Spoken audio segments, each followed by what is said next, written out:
Bom, então, boas-vindas novamente para quem está por aqui com a gente, também para quem está vendo a gravação depois, quem quiser abrir a câmera para estar aqui mais quentinho, mesmo nesse meio virtual.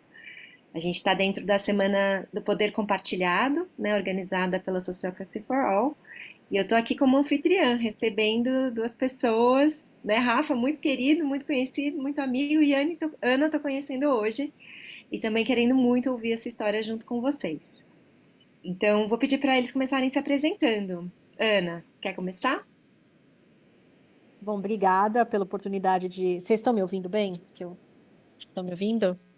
Obrigada pela oportunidade de estar apresentando o nosso trabalho aqui da Casa do Povo. Sou a Ana, eu sou coordenadora de comunicação aqui na Casa do Povo, que é um centro cultural, lugar de memória e espaço comunitário que existe no Bom Retiro, São Paulo.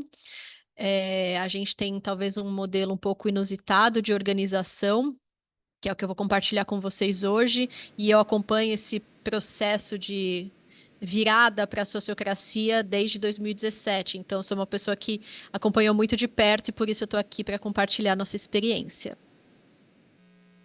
Boa tarde, meu nome é Rafael. Eu apoiei a Casa do Povo nesse processo de implementação de padrões sociocráticos e trabalho com sociocracia desde que eu fiz o primeiro curso em 2014 com a Gina Price. Eu já saí do curso e já fui implementando sociocracia lá no Instituto Biorregional do Cerrado, em Alto Paraíso. Depois fui fazendo todos os cursos que apareceram, James Priestel, o Ted e Jerry, e, e continuando a implementar, eu trabalho aqui no Instituto Terra Luminos, a gente utiliza a sociocracia desde 2000 e... o áudio tá baixo, né? Tá ruim para o áudio, meu áudio tá ruim? Sim, tá meio baixo, Rafa. Se você conseguir falar mais próximo? Vamos lá, deixa eu ver se eu consigo já resolver isso já. Deixa eu passar pro áudio. Vou passar aqui pro. Passei agora pro áudio do Melhor. computador, melhorou? Uhum, sim. Enfim, então a gente também desde 2015 usa a sociocracia aqui no Instituto e eu tenho é, é, trabalhado como facilitador de sociocracia e dado consultorias nessa área. Junto com a Fabi Maia, a gente tem introduzido aí alguns padrões ou em outras organizações, coletivos e tudo mais. Então, muito feliz aqui de poder estar contribuindo com mais essa perspectiva de trazer, de mostrar o que foi feito em termos de gestão, de autogestão lá na Casa do Povo. Deixo agora com a Ana, que é ela que é a anfitriã para contar para a gente aqui como é que é essa Casa do Povo, o que é isso, Ana? Casa do Povo? Hum. Conta aí pra gente. Vamos lá, que eu vou compartilhar também imagens que eu acho que ajuda a visualizar. Então, Vocês veem? Sim. Relato de experiência Casa do Povo. É, Enfim, para quem não conhece a Casa do Povo, vou contar um pouco do que é esse espaço. Esse espaço ele fica no coração do Bom Retiro, em São Paulo. Nós estamos nesse prédio icônico que parece um acelerador de partículas, porque ele é de fato um acelerador de partículas onde a matéria em movimento gera transformação. Eu gosto de pensar muito a Casa do Povo dessa forma. É um espaço que existe há 70 anos. Ele sempre foi uma casa do povo. Ele foi fundado pela comunidade judaica progressista, recém-migrada para o Brasil logo após a Segunda Guerra Mundial. Então, esse espaço a gente chama ele de monumento vivo.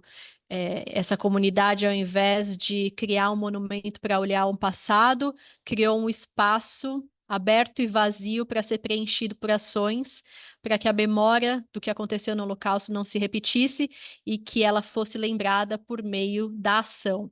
Então, esse é um espaço que ele foi construído para abrigar as mais variadas formas de associações comunitárias. Esse lugar já foi um teatro, já foi e continua sendo um espaço que acolhe um coral, já acolheu uma escola de vanguarda, já acolheu um jornal, reuniu movimentos feministas, movimentos ligados a Jardim da Infância, enfim, um lugar de efervescência cultural que também teve uma contribuição muito importante em períodos difíceis, como o da ditadura militar, foi um espaço de resistência enfrentamento à ditadura militar, acolheu filhos de presos políticos, foi um lugar de debate, um lugar de contestação, e a Casa do Povo nunca fechou suas portas, mas conforme os anos, ela foi perdendo a sua potência. A própria comunidade judaica foi se fragmentando, foi saindo do Bom Retiro, as próprias perseguições fizeram com que as pessoas também se dividissem, enfim, a comunidade foi se fragmentando, mas o monumento vivo se manteve firme e forte. E eu trago muito esse passado, porque esse passado, essa missão original da casa, né, de lembrar por meio da ação, acaba sendo muito o que a gente continua fazendo no presente. Assim, acho que responde muito a como a gente continua agindo e mantendo essa instituição. E aí eu trago aqui um exemplo de uma imagem da fundação da Casa do Povo em 1953, para mostrar que antes de existir uma casa, existia um povo. E eu acho que esse é um ponto de partida interessante para quando a gente fala do porquê escolhemos a sociocracia como um modelo de governança. Porque é isso, é uma instituição que ela só faz sentido porque ela é gerida por uma comunidade. É a própria comunidade que funda o espaço. Se não existisse uma comunidade, não existisse um trauma coletivo, não haveria Casa do Povo. E o que fundou e que manteve a Casa do Povo foi uma base associativa. Ou seja, o prédio ele não tinha um único dono, mas ele foi erguido por meio de doações coletivas, quase a vaquinha coletiva da década de 50, né? Uma pessoa doou o terreno, mas várias pessoas contribuíram doando tijolos. Então, isso fez da casa em si uma instituição autogerida, né? A base associativa é o que mantinha essa instituição viva. Então, dentro dessa base associativa que as pessoas contribuíam, dentro disso tinha uma diretoria voluntária formada por um conselho fiscal, um conselho contábil, um conselho deliberativo, enfim, esse era o modelo inicial da Casa do Povo. Todo mundo voluntário, não existia ali cargos, pessoas que ganhavam, né, salário para atuar na Casa do Povo, porque era muito uma instituição com uma base ativista.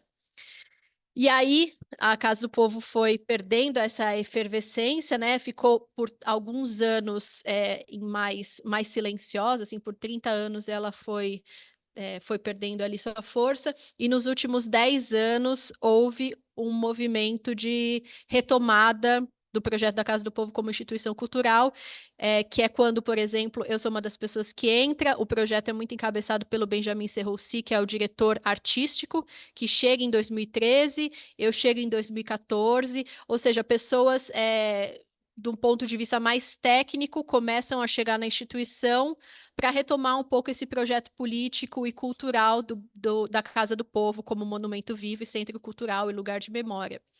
E o que a gente começa a fazer é retomar o espaço, retomar as atividades do espaço, trazendo grupos e coletivos que pudessem manter essa ideia da ação como uma forma de lembrar. Então, a casa hoje é uma instituição que acolhe muitos movimentos sociais, coletivos artísticos, coletivos do bairro que usam o espaço para o desenvolvimento das suas ações. E aí, trazendo um pouco de alguns exemplos da diversidade de coletividades que habitam essa casa. Aqui tem a Coletiva Ocupação, que é um grupo formado por performers que começaram a usar a Casa do Povo durante a ocupação das escolas públicas em 2015. Eles vinham na Casa do Povo para fazer as assembleias, porque não dava para fazer na escola, então eles usavam a Casa do Povo como espaço de organização, e disso surgiu um grupo de performance que usa a Casa do Povo até hoje, que é a Coletiva Ocupação, que eles atuam por meio da dança. Um outro exemplo, aqui.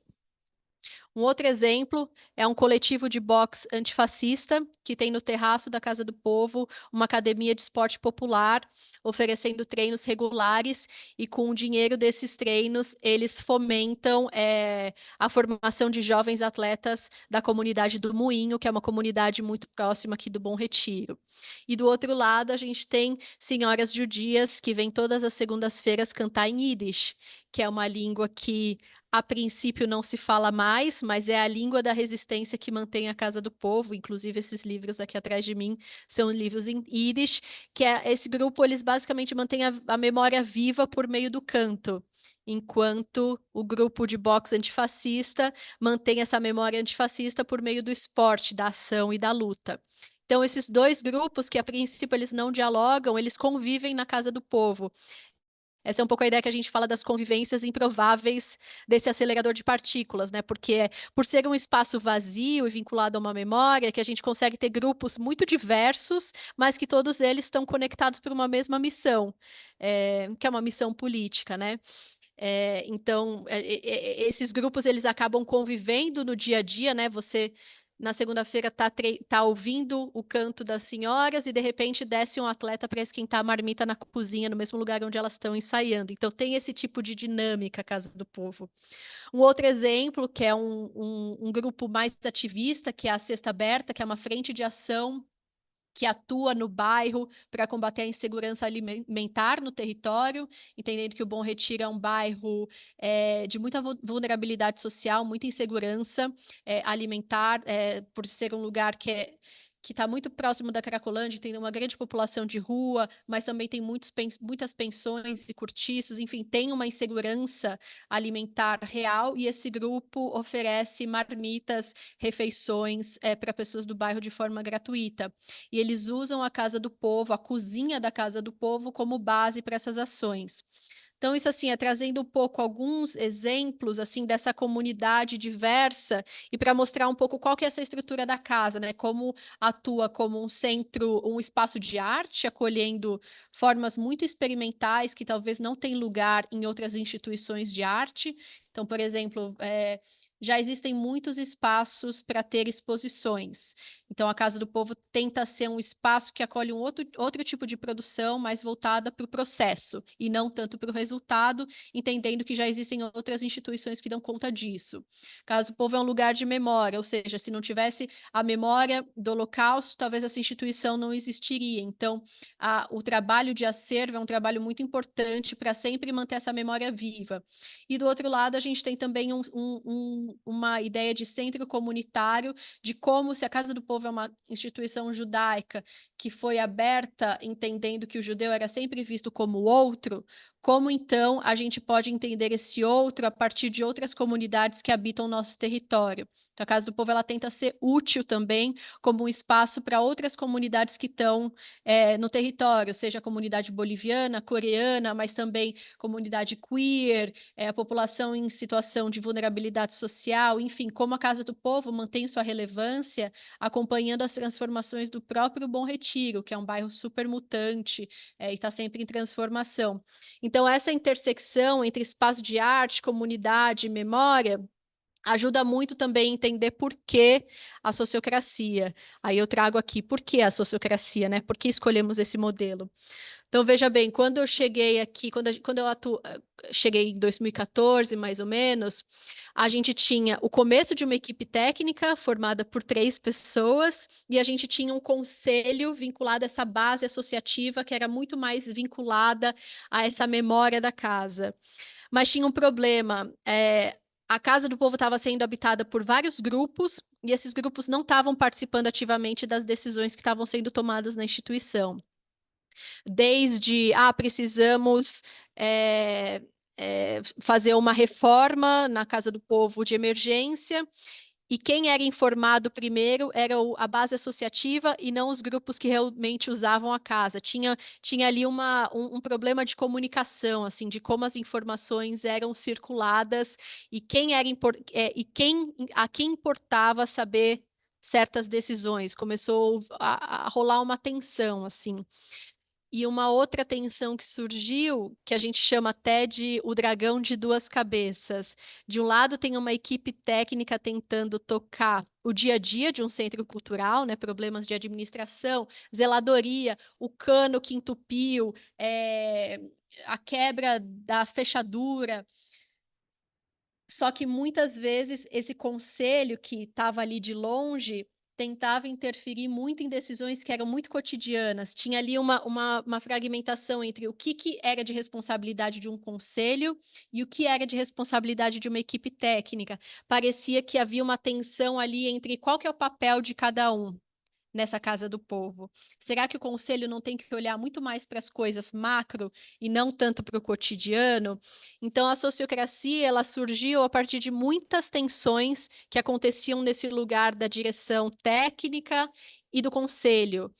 E aí surgiu aí uma necessidade de olhar, bom, se a Casa do Povo é uma instituição antifascista, com uma coerência da porta para fora, ela também tem que ter uma coerência da porta para dentro, né? Não adianta se falar uma instituição antifascista que é, é habitada pela coletividade, mas da porta para dentro a estrutura ainda é hierárquica e vertical, que isso também leva a um certo autoritarismo, né? Que parecia que não tinha uma compatibilidade entre discurso e prática. Então, a sociocracia ela vem com um modelo que foi sugerido dentro do próprio conselho, a partir de indicações, enfim, fomos atrás de entender quais seriam as possibilidades para pensar um tipo de governança que fosse compatível com o que a gente que não é nem vertical, nem um horizontal impossível, porque a gente fala muito dessa horizontalidade que muitas vezes pode acabar caindo numa tirania, né? Tipo, a tirania das estruturas flexíveis, né? Como tomar cuidado para não tentar abraçar uma estrutura que seja impossível de dar conta, né? Então, a sociocracia ela surgiu nesse lugar, primeiro no conselho. Então, tipo, como definir? Aí eu trouxe até aqui os nossos dilemas, né? Então, primeiro ponto, assim, que a sociocracia ela traz para gente, uma definição clara do papel de cada um dentro dessa organização da Casa do Povo. Ou seja, eu lembro que antes do Rafael chegar para ajudar a gente a trazer na prática, teve uma consultoria do Sérgio Sampaio para ajudar a identificar e diagnosticar o nosso problema. E ele começou muito com desde trazer a noção do que são crenças e como quebrá-las, mas até a definição do papel. E para isso, o papel de cada um, e para isso, a gente fez uma longa listagem de todas as ações que eram necessárias aqui na Casa do Povo, desde captar dinheiro até quem tira o lixo do banheiro. Assim, foi um longo diagnóstico de detectar todas as ações necessárias de serem feitas aqui na Casa do Povo. E a partir dessa longa lista, a gente começou a separar essas ações dentro dos papéis e esses papéis dentro de círculos. E a gente conseguiu vislumbrar melhor o que era o lugar de cada coisa e como tudo isso estava posicionado dentro da Casa do Povo. E aí é muito curioso, porque foi um trabalho que começou a ser feito no conselho, mas ficou evidente que tinham muitas responsabilidades que não eram de ninguém que estava ali, nem da base associativa, nem da equipe técnica, e que era justamente dos coletivos que usam essa Casa do Povo. Ou seja, como pode um espaço que ele é feito, a programação, o dia a dia, é feito por vários grupos, e eles não estão previstos na estrutura da casa. Como pode uma instituição que tem 70 anos de idade responder a um estatuto da década de 50? Onde está o presente na Casa do Povo, né? Como que a gente é, evidencia, né, que existem outros atores nessa estrutura dessa instituição, que é uma instituição atípica, mas que a gente não pode negar a existência, né? E a responsabilidade dessas pessoas que participam desses coletivos dentro da Casa do Povo. Então, isso foi uma grande revolução, lenta, gradual, cheia de conflitos, choros, gritos, de aceitar que a nossa estrutura precisava ser revista. E aí só trazendo um tipo de tensão, né, que surgia uma tensão um pouco mais material, que mostra assim do tipo, você não pode ter uma instituição que não contempla os coletivos que usam a casa. A gente tinha aqui um grande problema para ser resolvido, que é a Casa do Povo, por ser um lugar de memória, tem uma grande bagagem, um acervo documental gigantesco. Tinha mais de 4.000 livros que estavam todos em caixas. E a gente precisava de um lugar para esses livros ficarem. Eles estavam todos em caixas, escondidos. A gente conseguiu uma grana para conseguir higienizar eles, catalogar. Mas onde ficam esses livros? É, e aí surgiu essa questão que começou a circular na casa do povo toda, que do tipo, alguma sala vai virar uma biblioteca. Qual sala será essa biblioteca? Nessa sala onde a gente está aqui hoje, que hoje é a biblioteca e o acervo, era habitada por um coletivo de costura na época. Isso gerou um grande conflito do tipo, nós vamos ser expulsos da casa do povo. O conselho tá decidindo algo e não está envolvendo a gente vai ser expulso porque vão fazer uma biblioteca. Enfim, isso gerou um grande mal-estar, porque não tinha um espaço seguro para ouvir esse coletivo e também compartilhar informações gigantescas e que afetam todo mundo, que é, pô, é uma biblioteca, óbvio que é importante, mas alguém vai ser prejudicado. E aí isso foi um grande start para a gente entender que, tipo, então tá, a gente tem que criar alguma esfera de poder e de tomada na casa do povo que envolva esses coletivos para eles ficarem sabendo e ajudarem a decidir juntos. Então, se o problema é de todo mundo, se todo mundo usa a casa do povo, o problema é de todo mundo. Como a gente resolve junto esse problema? E aí até algo que não foi tanto a sociocracia que respondeu, mas que é muito reflexo desse movimento, é que a gente colocou todo mundo para trabalhar junto, para pensar qual que é o lugar mais propício para essa biblioteca acontecer. A gente fez um grande workshop, um grande seminário, que resultou inclusive numa intervenção artística de uma artista chamada Mariana Lanari, que ela levou todos os livros para o segundo andar da Casa do Povo. A gente fez um mapa do bairro com esses livros. Enfim, era um projeto de arte, mas que ajudou a trazer muitas discussões sobre a importância desse acervo, para juntos a gente entender que o lugar mais adequado seria esse espaço, que era do ateliê de costura. O ateliê de costura acabou indo para fora, para um salão maior. Hoje esse grupo não está mais na casa porque eles cresceram tanto que eles viraram uma própria instituição. Mas foi um processo longo e que trouxe para dentro todos os agentes envolvidos e que usavam a Casa do Povo. E eu acho que esse é um exemplo que ele ilustra bem como a gente tem cada vez mais tentado usar essa gestão compartilhada para os nossos processos aqui da Casa do Povo. Isso é só um exemplo, né, de uma tensão, são várias que surgem, mas todas elas desencadeiam nessa célula complexa que é o nosso organismo de governança dinâmica na Casa do Povo. Então, de todo esse processo de consultoria que a gente fez com o Sérgio, de definir os papéis, um dos processos que resultou foi esse desenho do nosso organograma da Casa do Povo, que mostra muito bem essas diferentes tipologias de círculos. Então, aqui, vamos lá pelo topo, né? Imaginando essa célula maior, que é a base associativa, que continua sendo a base da Casa do Povo, né? Ou seja, se não existem essas pessoas que mantêm a casa e que entendem a missão da casa, essa instituição não existe. Então, ela é o invólucro maior. Legal também contar que muitas pessoas dos grupos da Casa do Povo se associaram à base associativa. Eu mesma, como equipe técnica, sou associada da Casa do Povo. Então, esse é um modelo de associação que várias pessoas podem integrar. Então, tipo, não é só um tipo específico de pessoas vinculadas à missão da casa no passado. Tem muita gente que faz hoje a instituição e que também é associada. Lá no topo a gente tem, na verdade não é topo, né? Mas porque é uma célula, mas lá em cima do desenho, a gente tem o Conselho Fiscal, o Conselho Deliberativo e Consultivo, que está diretamente conectada a uma direção que ela é uma co-direção artística e executiva, ou direção de operações. Aí no meio a gente tem esse colegiado, que é a esfera que une todos esses essas frentes diferentes da casa. Ela une pessoas da direção, ela une pessoas da equipe técnica, aí essa equipe técnica, essa célula maior que tem desenvolvimento institucional, acervos, zeladoria, programação, produção, comunicação, hospitalidade.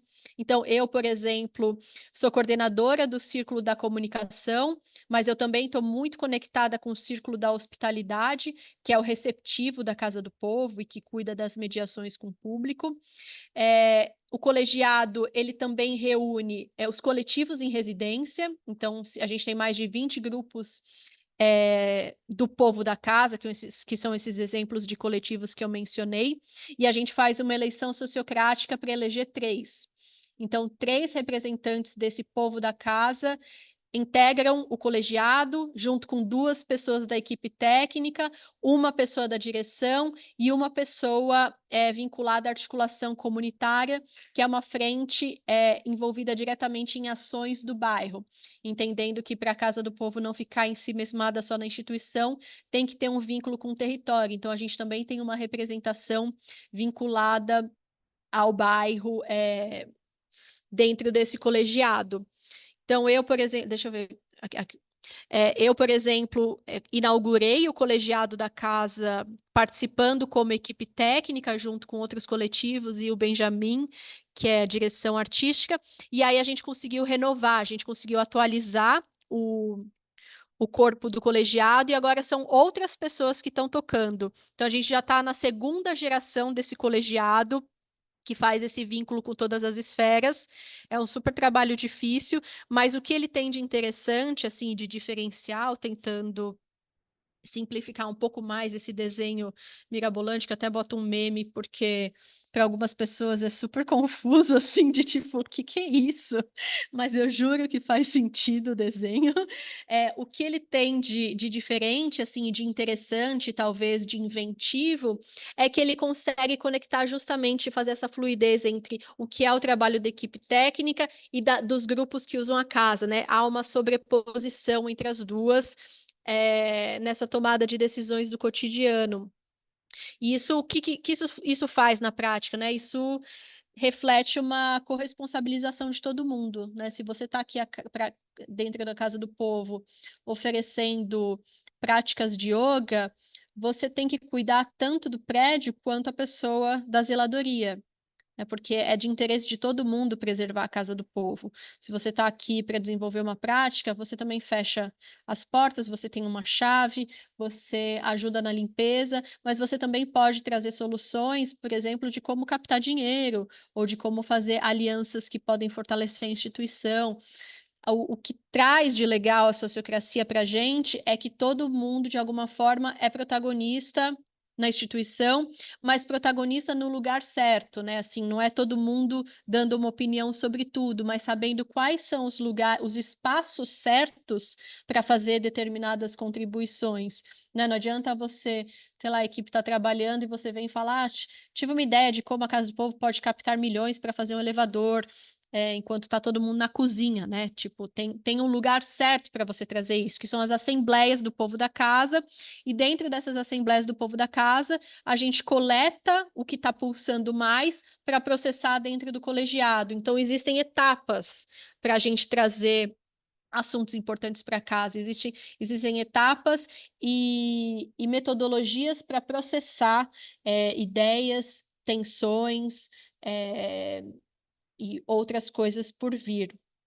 Então, aqui eu só sinalizei a coisa do colegiado como realmente esse espaço muito importante, que a gente tem praticado muito, a partir da sociocracia, e que vem trazendo resultados super positivos e legais para a gente, principalmente quando a gente vê que é um modelo que já está na sua segunda temporada, né? Quando a gente consegue trocar todas as pessoas, dentro desse modelo, e ele continuar existindo, mostra que, de alguma forma, a coisa está funcionando bem, né? E aí, um pouco das ferramentas sociocráticas, né? O que a gente que a gente usa muito nas nossas práticas, e isso aí entra muito, e Rafael vai complementar depois, porque ele foi essencial em dar para a gente oferecer essas ferramentas de modos de pensar mesmo, sociocraticamente. E um grande exemplo, que é muito importante para a gente, além da definição dos papéis, né, quase esse ritual de sentar, listar todas as nossas ações, entender o que é o escopo de cada um, uma coisa que é essencial para a gente são as ferramentas de reuniões sociocráticas, né? De como a gente processa as tensões, como a gente faz o drive para identificar qual é a tensão, qual que é o contexto dessa tensão, quais são as proposições, né? Quais são as propostas para a gente resolver essa tensão. Construção de consentimento também, a gente entende que, por ser uma instituição com muitos pontos de vista, o dissenso é o que prevalece. Casa do Povo é uma instituição do dissenso, assim, as pessoas não concordam, mas qual é o consentimento que a gente tem para conseguir caminhar, né? Muitas das nossas soluções não são as melhores soluções que a gente consegue tomar, mas são as melhores possíveis naquele momento. Isso é uma coisa assim que a sociocracia ensinou e que a gente às vezes traz como um mantra, assim, do tipo, a gente não está gostando dessa solução, mas é a que temos no momento. Vamos testar ela e depois avaliar se funcionou ou não, porque isso ajuda a gente a não ficar numa sensação de congelamento, né? Assim, de tipo, de não conseguir andar, que é desesperador, e que era um problema muito antigo do conselho, né? De tipo, todo mundo tinha uma visão, e aí as reuniões terminavam sem a gente conseguir andar, do tipo, e aí, vamos fazer um elevador ou não, sabe? É coisas que são muito. Que deveriam ser fáceis de decidir, mas por A mais B não estavam formando uma equação interessante para todo mundo. Então, esse lugar do consentimento, ele ajuda muito. Saber também dividir o que é reunião de cada coisa, o que é uma reunião operacional, o que é uma reunião de governança e o que é uma reunião emocional, ou seja, como a gente consegue separar para que as nossas emoções, angústias, desentendimentos não sejam levados para reuniões que a gente precisa tomar decisões concretas, eficazes, entender que quando a gente precisa de momentos de mais discussão, a gente não vai tratar numa reunião operacional, mas sim numa reunião de governança, ou seja, entender que algo na nossa estrutura precisa mudar, mas para isso a gente precisa elaborar melhor. Enfim, são muitas. Eu acho que Rafael pode falar mais disso, porque ele ajudou muito a formar a gente, né, para realmente entender a sociocracia como uma ginástica. E aí eu trouxe até essa ideia da sociocracia como músculo, porque é isso, ela precisa ser exercitada. Uma coisa que a gente conversou antes de vir para cá, quando teve essa possibilidade de falar sobre o relato de experiência, que assim, a Casa do Povo ela não é uma organização sociocrática, a gente não se entende como uma organização sociocrática, mas uma organização que usa das ferramentas da sociocracia para propor um modelo de governança que assuma o dinamismo que é a própria Casa do Povo. Ou seja, um espaço que ele é habitado por tantas coletividades, ele não é estático, ele está sempre em transformação. O contexto externo muitas vezes atravessa a Casa do Povo, o próprio contexto político mesmo, como a pandemia mudou significativamente a nossa forma de atuação.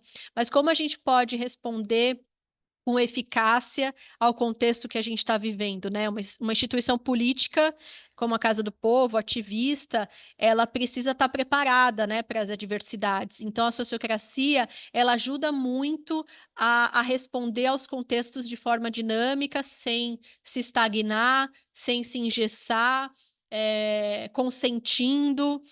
E é isso, assim, para continuar atuando de forma sociocrática, a gente tem que exercitar. Então, como as reuniões, elas são esse músculo que a gente está sempre trabalhando, alongando, fortalecendo. E aí, nesse sentido, até comentei com o Rafael, assim, quais são as coisas que ainda faltam para a gente, né, para fortalecer esse músculo. E uma coisa da sociocracia que a gente aprendeu nas formações e que a gente deveria estar fazendo mais e que a gente não faz tanto é essa avaliação contínua dos papéis. Então, se a instituição ela está sempre mudando, uma pessoa sai, entra uma pessoa nova, o papel ajuda essa próxima pessoa a saber como ela tem que atuar a partir de agora. Mas muitas vezes, uma coisa que uma pessoa fazia no passado é quase assim impossível de outra pessoa fazer porque era uma outra pessoa, né? Então, como a gente consegue refrescar, ventilar melhor esses papéis para que eles sejam ajustados conforme as pessoas que estão energizando esses papéis, como também as mudanças que vão acontecendo na instituição. Então, a Casa do Povo, antes da pandemia e depois, são instituições completamente diferentes. Antes da pandemia, não existia uma articulação comunitária, agora existe. Então, a sociocracia ela ajudou a responder rapidamente para entender que aquele modelo de governança que eu mandei, antes, até então, em 2018, não tinha uma articulação comunitária. Hoje tem. Isso só é possível porque tem já esse dinamismo de saber processar essas tensões que vão surgindo. E aí eu termino com isso, assim, se a sociocracia é um músculo, a gente tem que exercitá-lo para conseguir expandir, né? Então a gente começa aqui pequenininho, né? Dentro de círculos menores, começou no conselho, expandiu para a Casa do Povo, para a equipe técnica, foi para o povo da casa, né? Então você vê aí que essa membrana ela é capaz de ir se expandindo, mas também ir se transformando e acolhendo diferentes movimentos possíveis e que todos eles contribuem para fazer o que é a Casa do Povo. Então, esse é um pouco uma visão geral, assim, do meu entendimento, da minha leitura, ou como eu conto essa história da sociocracia na Casa do Povo. Espero que tenha sido é, clara. E, enfim, Rafael, passo para você também, e depois a gente pode conversar mais. Maravilha. Nossa, eu tenho muito orgulho desse trabalho que vocês estão desenvolvendo, Ana, e orgulho de ter podido contribuir um pouquinho com esse trabalho. A instituição é incrível, as pessoas também, então foi muito fácil chegar junto e contribuir. Como a Ana falou, já existia um diagnóstico que tinha sido feito pelo Sérgio Sampaio, que indicou que um caminho possível para aplicar essa nova estrutura era a sociocracia e me indicou para apoiar na aplicação, né? Então, em 2019, a gente fez um trabalho bem intenso e de ir trazendo então aquilo que estava num desenho para a realidade, né? E como que a gente foi construindo esses vários núcleos importantes e como que eles poderiam dialogar, né? Chegando aí a esse círculo geral, esse círculo de tomada de decisão geral que foi bem explicitado aí no desenho da Ana. Uma coisa que a Ana falou e que eu queria só reforçar é a questão da resiliência e da adaptabilidade, né? Ou seja, como que a sociocracia e esses padrões, e a Ana fala muito bem, a gente não se considera uma organização sociocrática, mas eu diria que vocês são uma organização com governança dinâmica e, e sim usando lindamente os principais padrões sociocráticos, né? E ficou muito evidente na pandemia. Assim, a gente começou esse processo em 2019, né? Pré-pandemia. Conseguimos fechar o ano de 2019 com, inclusive, um estatuto que foi a ser aprovado pelo Conselho que refletia essa mudança, né? Como a Ana falou, existia um estatuto antigo da organização e a gente trabalhou juntos também na construção desse novo estatuto que refletisse essa realidade. E chega a pandemia. E foi incrível, em 2020 a gente ainda trabalhamos aí juntos e foi incrível ver como a Casa do Povo se adaptou rapidamente a essa nova realidade. E eu certamente acreditaria em parte a vocês estarem utilizando esse modelo de governança dinâmica, como bem a Ana citou. Outra coisa que eu queria assim. Rafa, desculpa. É que Oi. a sua voz está realmente bem baixinha. E aí eu também não, eu tô com uma dificuldade, mas o Luiz comentou aqui também que não tá conseguindo ouvir. Então, se você quiser falar mais alto, mais Tá, perto. mais Tem, alto. tem um botãozinho, eu escrevi aí no chat, tem um botãozinho do lado do microfone que você clica e clica em configurações de áudio, volume da entrada.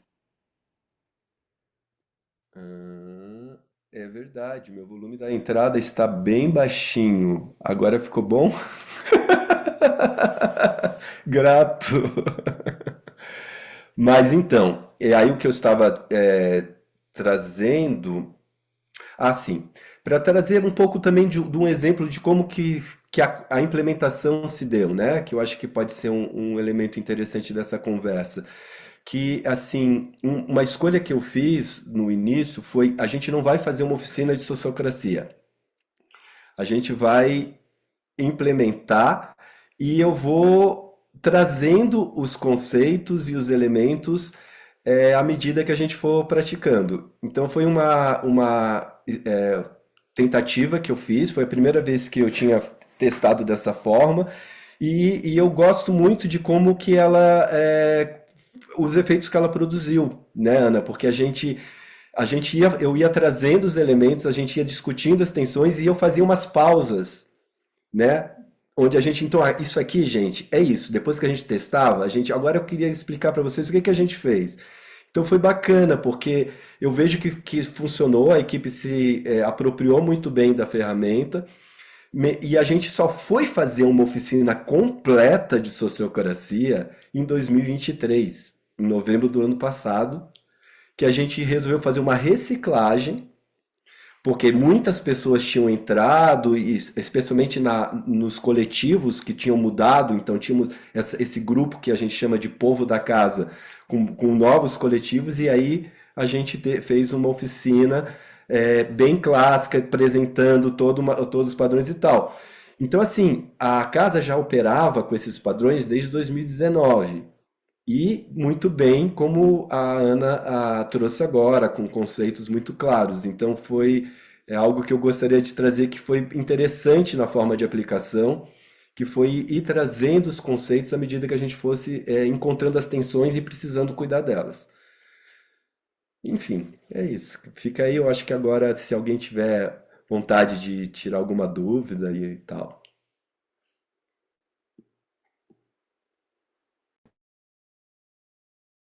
Pode ir lá, Luiz. Antes, acho que só queria agradecer aos dois, assim, para mim foi uma delícia escutar, imagino que para os demais também. Então, só agradecer a generosidade da partilha, foi muito gostoso. Passar aí a palavra para o Luiz. Luiz. Eu agradeço muito. Bom, adorei, iluminou a minha visão da Casa do Povo, que eu tinha uma noção mais, assim, de alguns fragmentos, assim, já estive ali, e agora, nossa, é realmente um lugar importantíssimo, por toda essa incorporação também dessas, né, das ferramentas, enfim, gratidão e parabéns. Aí, Rafa, uma delícia estar aqui escutando você de novo, e agora escutando mesmo, porque no começo não escutava nada, estava desesperado aqui.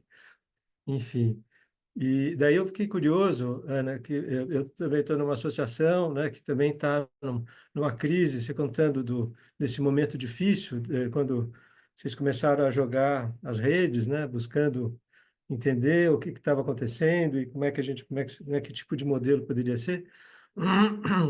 Eu identifiquei muita semelhança com o que está acontecendo aqui, e daí você falou das dores, do choro, e eu queria saber um pouco dessas resistências, né? O que elas foram, como é que vocês conseguiram acolher o tempo de dor, enfim, mais para saber um pouquinho mais granulado aí da experiência, para ver até que ponto que consegue também ajudar nessa jornada nossa aqui. Mas parabéns, assim, tô adorando. Obrigada, Luiz. O choro tem até hoje, tá? Só para não é só uma etapa, tá? É um processo contínuo, por isso que existem as reuniões emocionais. É, olha, essa parte do conselho especificamente, eu não estive tão internamente, porque eu era da equipe técnica, mas acho que, imagina assim, uma instituição fundada por familiares, você é filho de familiares que fundaram o espaço, de repente vem alguém falando de uma ideia de uma sociocracia que vai revolucionar tudo e um modelo que, a princípio, pode assustar os mais apegados, né, à memória. Então, acho que muito das tensões vinham nesse lugar de insegurança, né, em um medo de transformar algo que estava ali resistindo há décadas, né? 60 décadas, agora estamos em 70 anos, mas imagina um pouco esse tipo de tensão que surge de um medo mesmo de um modelo que será que é a crista da onda, é o assunto da vez, né? Assim que de repente esse modelo ele não dá conta no futuro, e aí você transforma e destrói uma instituição que está ali sólida e sobrevivendo. Vinha muito desse lugar. E eu lembro que o Sérgio fez uma coisa que a gente fala até hoje, que é as rodadas dos sonhos, de você compartilhar os desejos, o que você imagina desse espaço. E o mais curioso é que nessas rodadas do sonho, elas eram tão importantes porque se percebia que todo mundo queria a mesma coisa, né? Todo mundo queria continuar, fazer com que a Casa do Povo continuasse vive e forte, com uma atuação política relevante para a cidade. Enfim, os sonhos eram os mesmos, então isso ajudava um pouco a criar o terreno comum, sabe? Do tipo, ó, que é o lugar de desfazer as crenças, né? Será que o que você está ouvindo é uma crença sua? Será que é isso mesmo que você está ouvindo? Então, isso ajudou a trazer mais confiança para essa base associativa, para esse conselho de entender que não, todo mundo quer a mesma coisa, então vamos fazer junto? O que a gente pode consentir aqui, que a gente pode seguir? Eu lembro que o colegiado da casa, esse nome colegiado da casa, foi uma grande resistência. Ele foi sendo fragmentado, o modelo que a gente tem hoje não é o modelo que foi idealizado lá atrás. Ou seja, sofreu adaptações. Porque isso, a governança dinâmica, ela permite, né, esses ajustes para serem coerentes com o que a gente tem aqui agora, e essa é a nossa realidade. Mas esse lugar do choro, do grito, etc., isso era um dos exemplos, mas a gente continua tendo discordâncias, né? Aí eu falo de um lugar de equipe técnica, a gente não concorda em muitas coisas, e quando a gente percebe que a gente está trazendo muito dos nossos incômodos pessoais de um e do outro, a gente já tem o alarmezinho do, ok, hora de fazer uma reunião emocional. E aí a gente chora mesmo. Mas é muito doido, né? Que quando a gente tem um espaço seguro para fazer isso, depois parece que a porta se fecha, assim, do tipo, podemos chorar aqui, desabafar, mas como esse era um espaço seguro, agora a gente fecha aqui a portinha e segue o nosso trabalho, sabe? Assim, não leva. Acho que isso é uma coisa muito importante que a gente está aprendendo a não levar para as outras esferas certos incômodos, certos problemas que surgem em outra esfera, assim. A gente tem que seguir. Eu acho que isso para mim foi um grande divisor de águas, assim, de não levar para casa, porque a gente sabe que tem um lugar para processar isso. E eu acho que é a coisa que eu mais recomendo para as pessoas, assim, saibam dividir esses espaços, porque coisas muito incríveis surgem a partir dessa clareza, assim, do lugar certo de cada coisa. Não sei se ajuda a responder, assim, mas...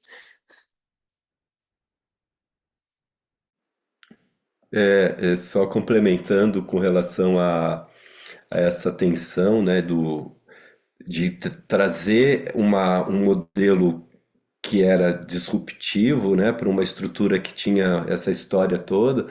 Eu me lembro que a gente tinha um cuidado muito grande quando né, a gente fez o trabalho primeiro na parte de baixo, vamos dizer assim, da estrutura anterior, que ainda era uma estrutura bastante hierárquica, né? Tinha os conselhos lá em cima. Então a gente trabalhou aqui com a equipe da casa e tal, e existia um cuidado muito grande de como chegar lá em cima, né?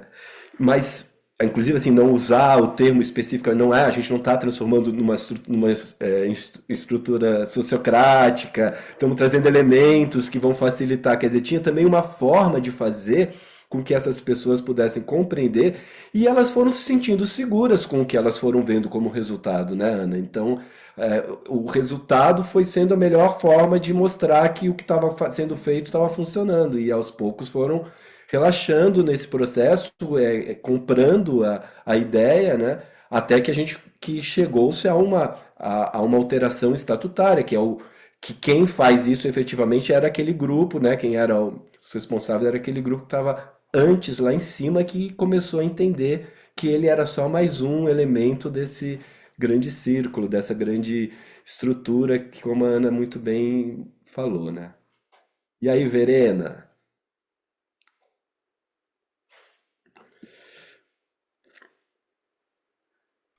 Estou me adaptando, não uso o Zoom geralmente. Boa tarde para todo mundo.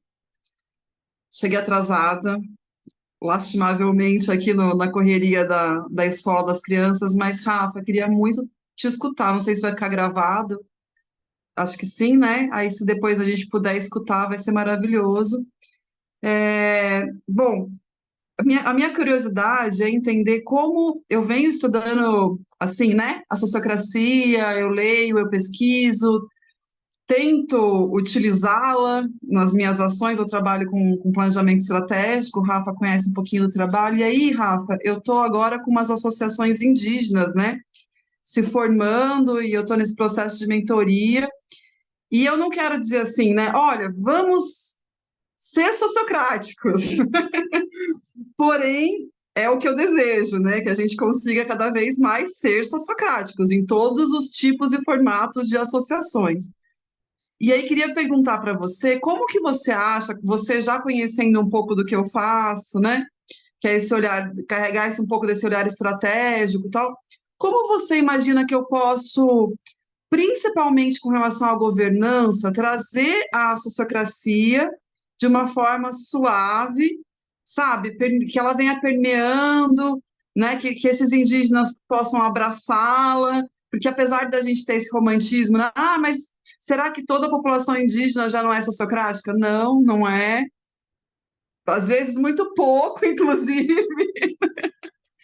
Então, como trazer a sociocracia de uma forma sutil ou que ela possa permear? Quais seriam os pontos principais? Será que eu consegui elaborar uma boa pergunta? Complexa, né? Mas enfim, eu diria que, e aí depois eu até quero ouvir Nara também e Sanket que estão aqui, que são também especialistas aí no tema.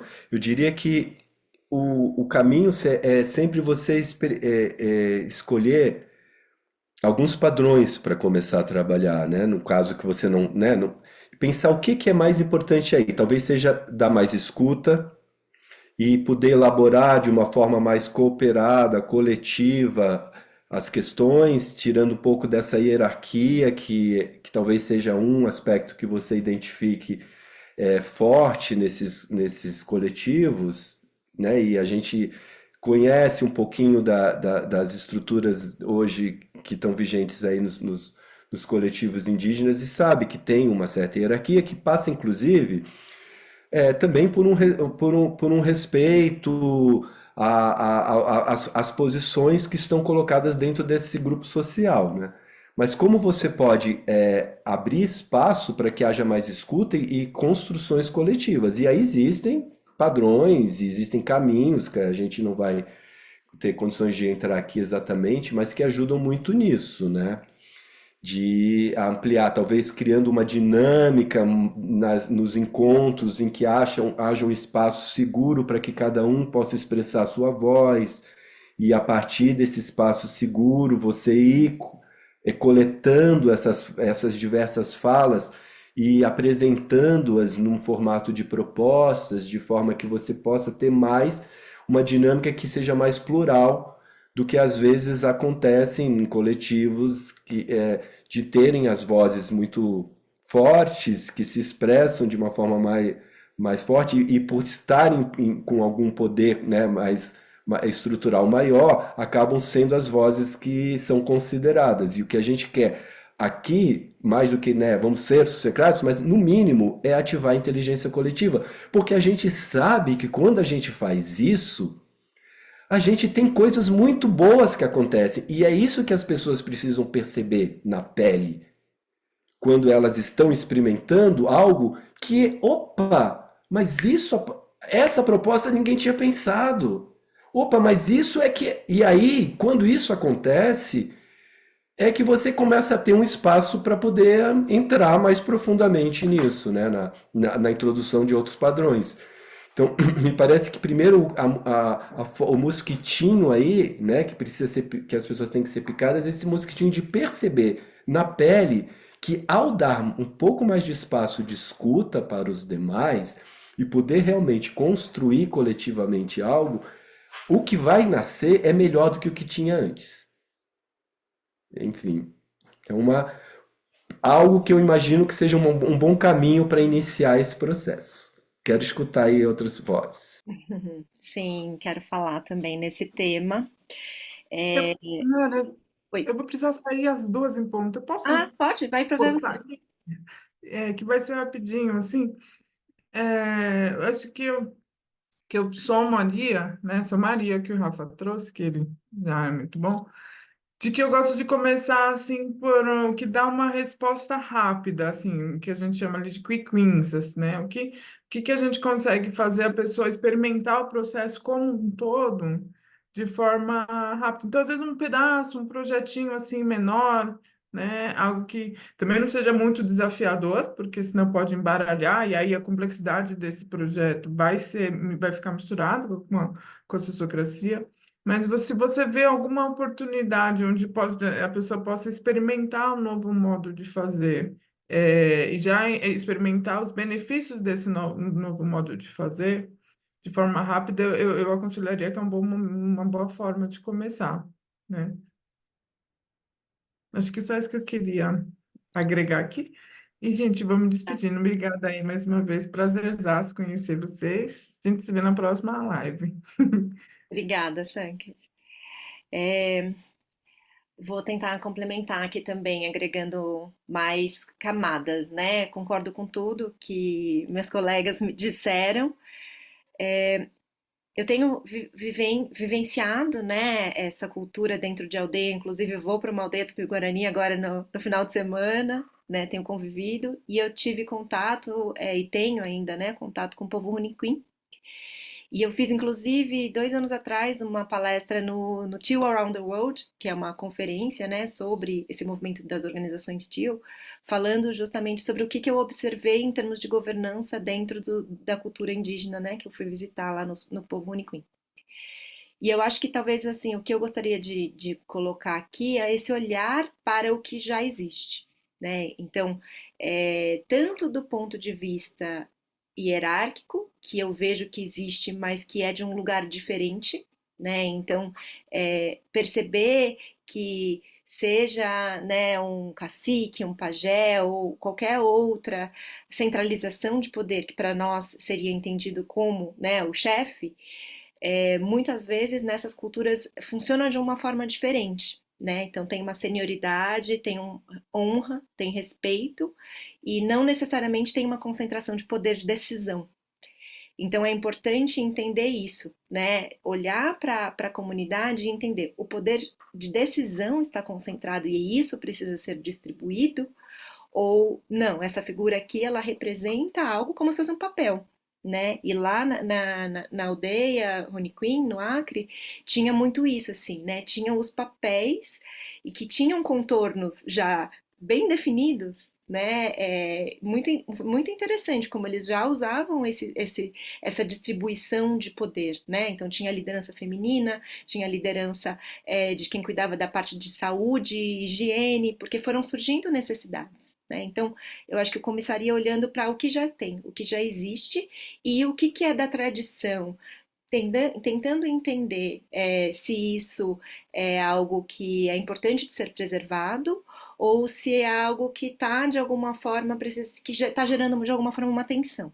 Né? Então a gente sempre que fala, começa com contexto e necessidade, entende quais são as dores. Né? Você não vai implementar de cima para baixo, né? Querendo catequizar ninguém, porque isso é uma visão colonial, né? Então é esse lugar do coletivo e entendendo que pode ter ferramentas para olhar para as suas necessidades, para as suas dores e criar artefatos, né, para que haja mais equivalência, para que haja mais inteligência coletiva, como disse o Rafa, né, e como disse a Sankit, qual que é o menor produto aqui viável que a gente pode fazer, gerar, para poder fazer um piloto, para poder as pessoas entenderem como é que funciona essa musculação, né, como disse a Ana, e se experimentar. E aí isso vai criando uma cultura, né, e que gera essa estrutura. Então, eu acho que é importante entender isso, assim, essa dança entre cultura e estrutura.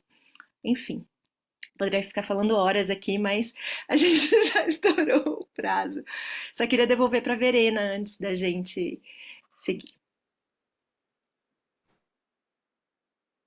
Muito bom, todo mundo falou coisas aqui que já estão anotadas. Acho que essa é uma premissa, né, Nara, isso que você trouxe, assim, de observar antes de, né, entender essas estruturas, tal, muito legal.